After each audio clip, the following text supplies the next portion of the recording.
Okay, this is 4 of 4, so this is the final of these short videos on the political and cultural context to the importance of being earnest.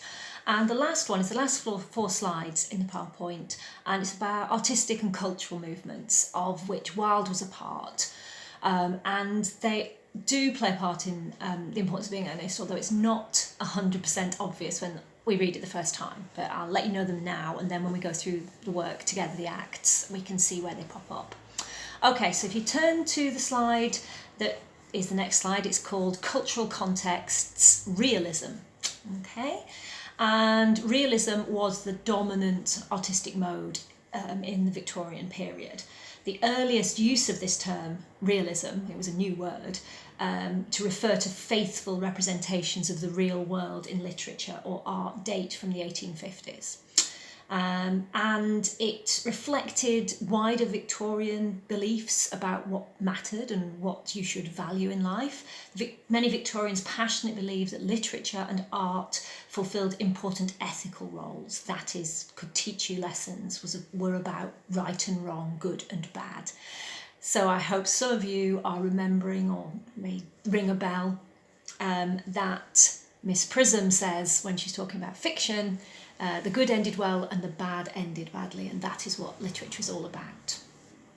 And Wilde was mocking this Victorian idea that in the realist texts you should also teach moral lessons.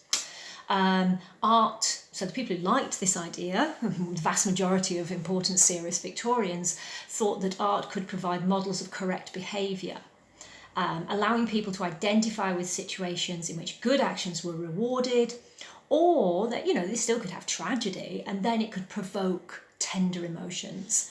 This is another thing that Wilde quite mocked quite harshly.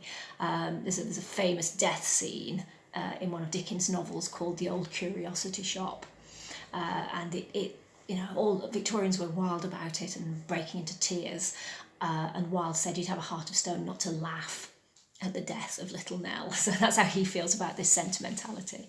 And they believe that at best the sympathies stirred by art and literature could spur people onto action in the real world. So many of Dickens' novels, Bronte's novels, George Eliot's also engaged with social problems, the fallen woman, but just poverty. Dickens even attacked education.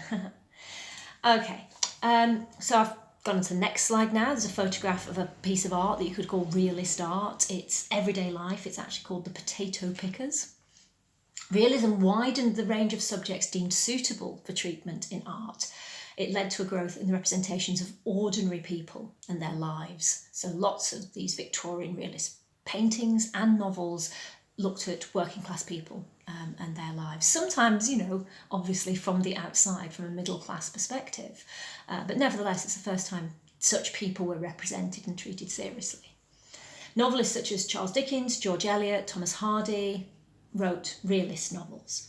And art became seen as a vehicle for serious moral lessons. Charles Dickens claimed to tell the stern and plain truth. That's very realistic, isn't it?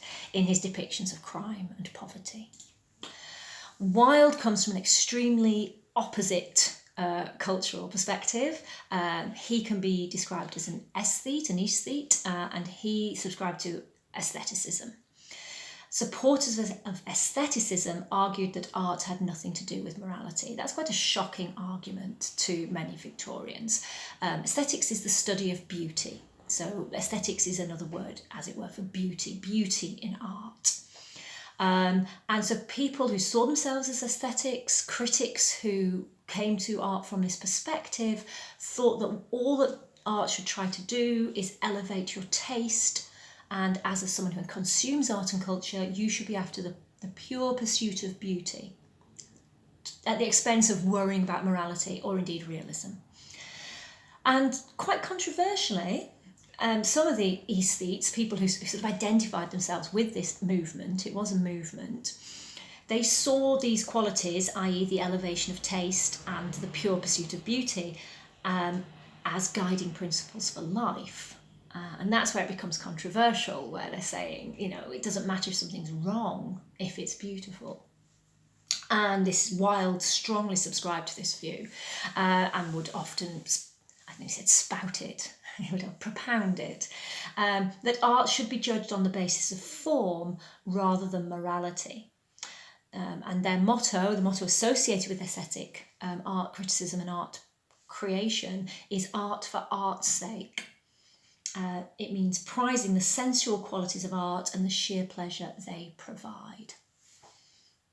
Next. Oh, and the picture I put on with that slide is the Pre-Raphaelite painting. Pre-Raphaelites are often described as aesthetic artists following aesthetic principles. Obviously, we're interested in them because of Christina Rossetti. Her brother was one of the Pre-Raphaelites, but also because that's the image that they're clearly mimicking in the film version that we watched, the knight and the lady and all the beautiful, pretty flowers. Okay, I'm going to click on. We're going to introduce a word now, decadence.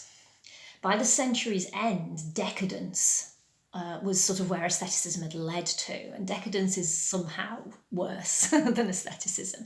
You see the lady in the picture.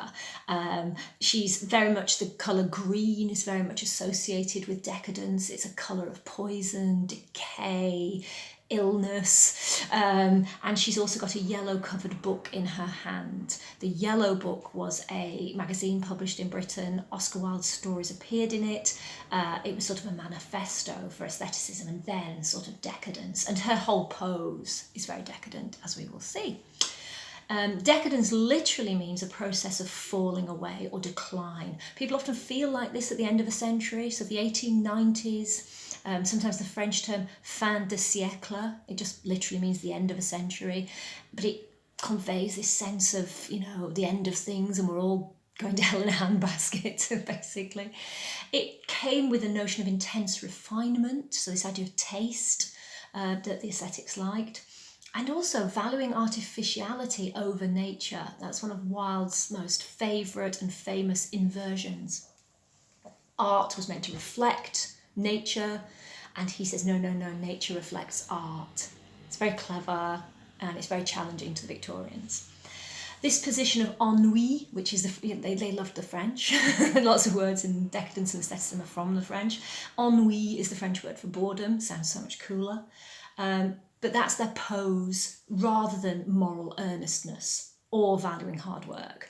Now I know Jack and Algae don't seem to be that far this way, but that lounging around side of things, they certainly fulfill.